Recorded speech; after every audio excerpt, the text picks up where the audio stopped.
в 2021 году перепись пройдет в новом цифровом формате. Принять в ней участие можно будет тремя способами.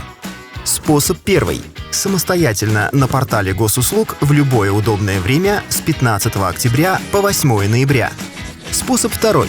Ответить на вопросы переписчика дома. Все данные будут внесены в электронные планшеты. С 15 октября по 14 ноября переписчики обойдут все дома и квартиры в стране.